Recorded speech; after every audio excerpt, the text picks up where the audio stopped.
Bonjour à tous et bienvenue dans ce Play With Me du mois de décembre dans mon bullet journal. Je n'ai pas été très originale dans le choix de mon thème, mais je me suis lancé un petit défi pour ma page de garde. J'ai créé une couronne de Noël en aquarelle que vous me voyez déjà commencer en vidéo. Je suis vraiment ultra débutante en aquarelle, alors soyez indulgents s'il vous plaît. Mais je suis plutôt satisfaite de ce que j'ai réussi à faire. J'ai dû beaucoup accélérer la vidéo, alors vous ne voyez pas toujours ce que je fais. Mais si je ne l'avais pas fait, la vidéo serait beaucoup trop longue. Pour les illustrations de mes autres pages, j'ai d'abord tout réalisé en noir et blanc, puis j'ai procédé à la mise en couleur. Si vous préférez donc en noir et blanc et que vous reproduisez ce setup, n'hésitez pas à vous arrêter avant la mise en couleur. En plus, vous économiserez du temps.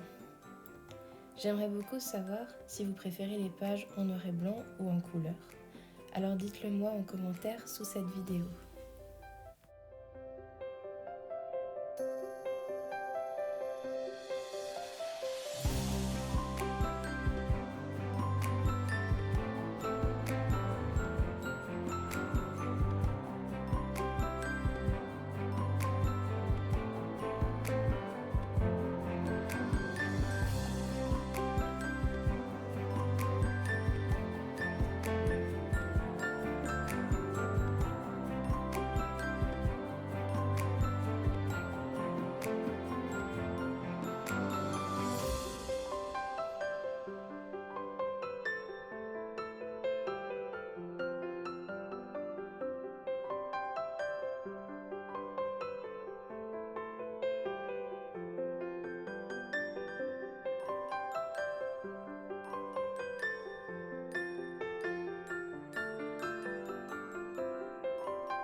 Pour ma page de calendrier, j'ai décidé ce mois-ci de faire mon calendrier sur une seule page et non sur une double page.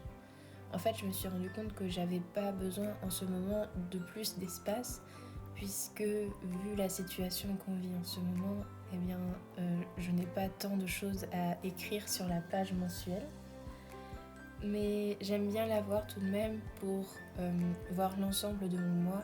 Et c'est surtout important aussi parce que j'utilise beaucoup mon Bujo pour mes études et je vois donc quand j'ai mes partiels ce mois-ci.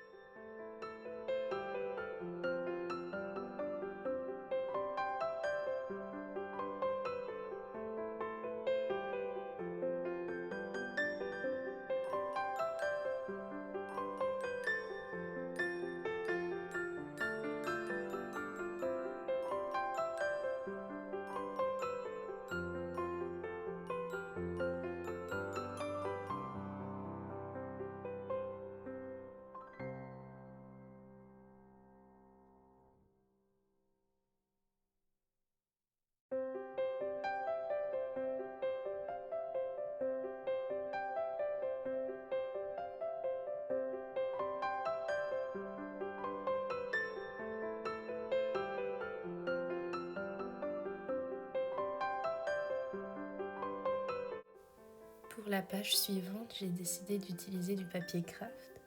Donc en fait, j'ai mesuré la taille de ma page, j'ai un peu soustrait des bords et j'ai créé un carré de papier craft qui a pour diagonale le double de cette largeur. En fait, mon but, c'est de créer une enveloppe pour ensuite pouvoir y glisser ma lettre au Père Noël. Donc vous me voyez ici créer le carré qui va me servir à construire mon enveloppe.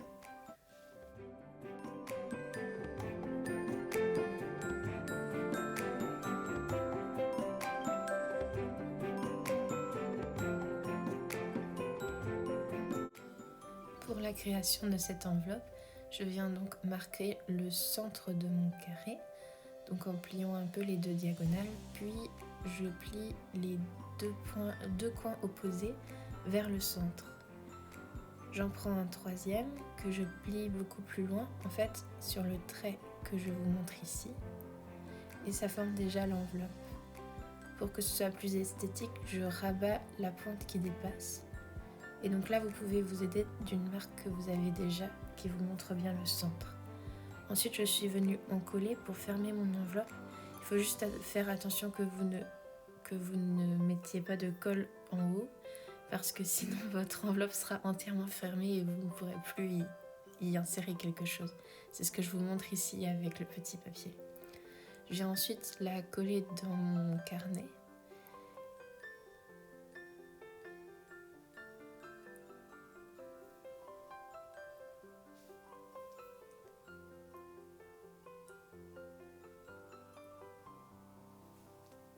Je prends maintenant du papier blanc et je marque les mesures pour créer ma feuille qui va être ma lettre au Père Noël.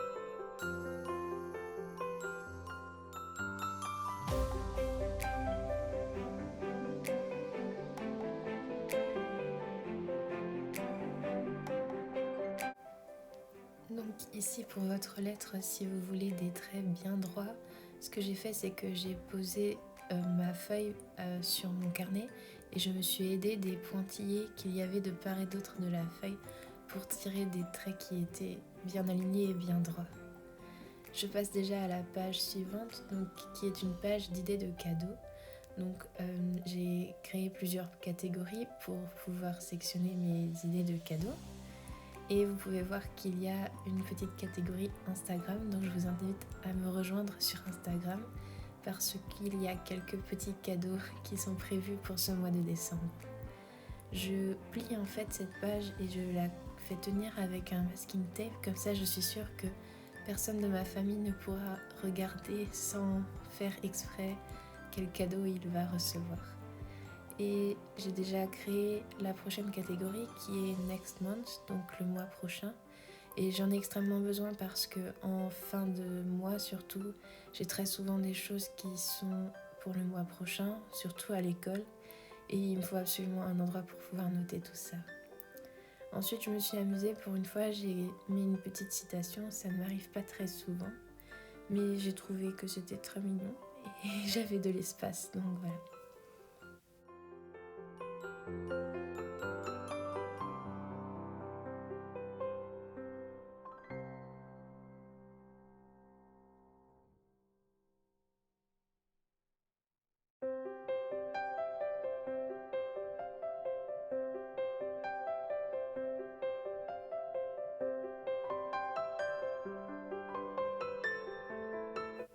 Je passe de nouveau à la page suivante, donc qui se découvre quand on ouvre la page. Et c'est ma page de One Line a Day. J'ai trouvé ça intéressant de la mettre ici parce que celle-ci, elle est un peu personnelle et que du coup, j'aime bien l'idée qu'elle soit cachée et qu'il faille ouvrir la petite porte pour y rentrer.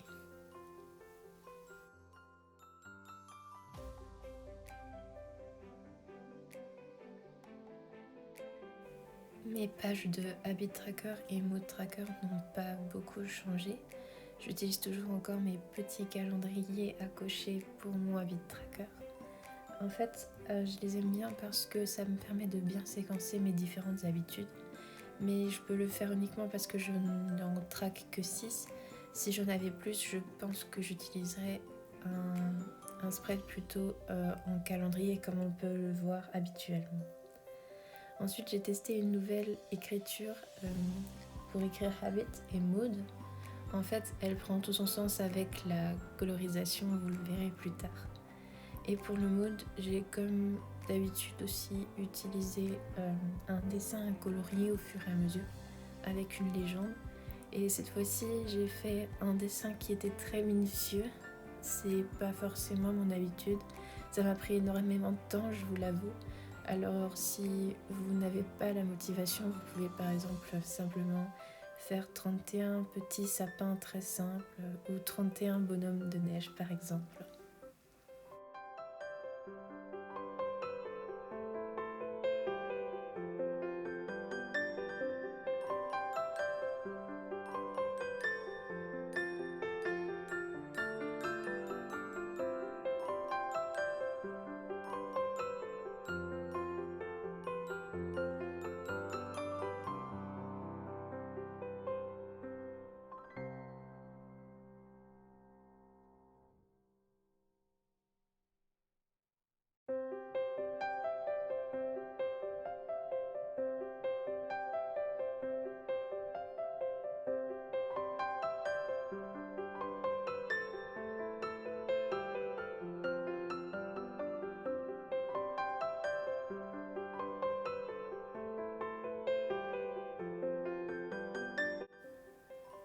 La page que je commence ici ne concernera vraiment pas tout le monde. En fait, il s'agit d'une page où je prévois mes posts Instagram et mes posts YouTube, donc surtout Instagram pour le moment. Et vous pouvez bien sûr la remplacer par un autre tracker dont vous avez besoin, comme par exemple une liste de tous les repas que vous faites dans le mois. Je suis allée chercher de l'inspiration sur Pinterest parce que les doodles commençaient vraiment à me manquer. Et vous trouvez ça très facilement en tapant doodle Christmas ou quelque chose. Vous trouvez vraiment de merveilles. Donc il vous suffit de les recopier. Je les ai éparpillés dans tous les sens. Et je les ai fait dépasser sur le masking tape pour qu'après ça ait un effet de coupure vraiment très net.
Ma page de droite est plutôt simple puisqu'il s'agit de ma page de notes. donc elle ne peut pas être très remplie puisque le but c'est de la remplir. Mais j'ai quand même fait une petite frise en bas de sapin, une petite forêt. Et c'est très facile à faire les sapins, vraiment. Il suffit de faire un triangle et un tronc, des fois 2 triangles et un tronc, et vraiment c'est très très facile. C'est à la portée de tous. J'enchaîne déjà sur ma première semaine de janvier. Donc j'ai posé un calendrier et ensuite j'ai posé les journées horizontalement. J'avoue que je suis vraiment pas du tout fière de cette page, mais en fait je l'ai modifiée par la suite et je la trouve déjà mieux. Disons que je l'ai bien rattrapée. Et du coup, pour que vous puissiez la voir, je vous propose à nouveau de checker mon Instagram parce que je la posterai de toute manière là-bas et elle a quand même pas mal changé.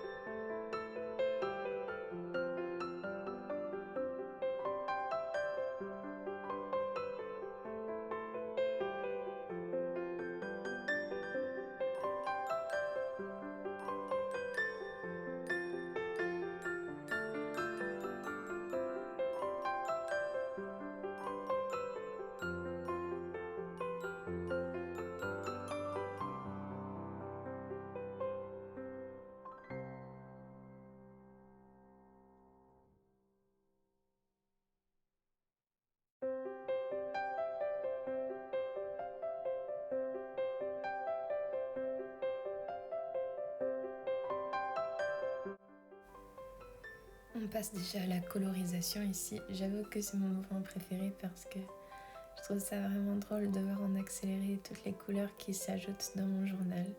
Et donc je vous laisse simplement profiter de ce moment en musique.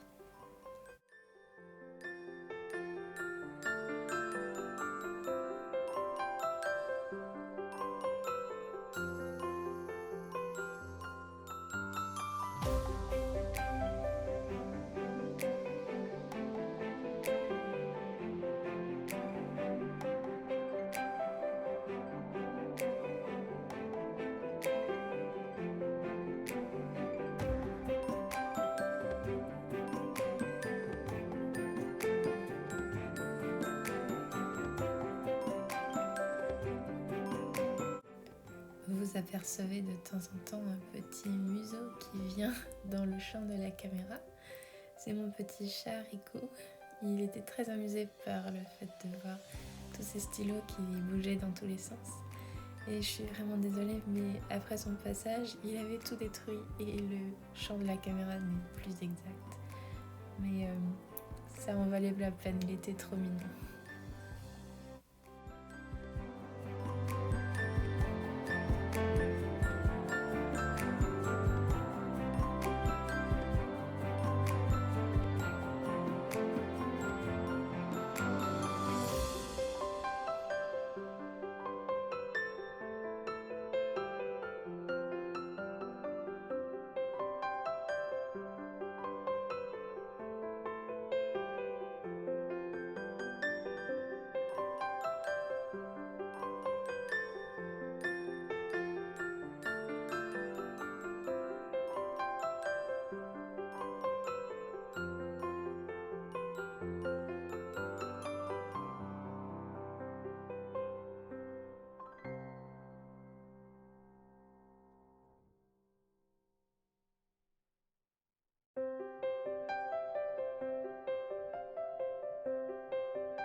sommes déjà arrivés à la fin de ce Play With Me.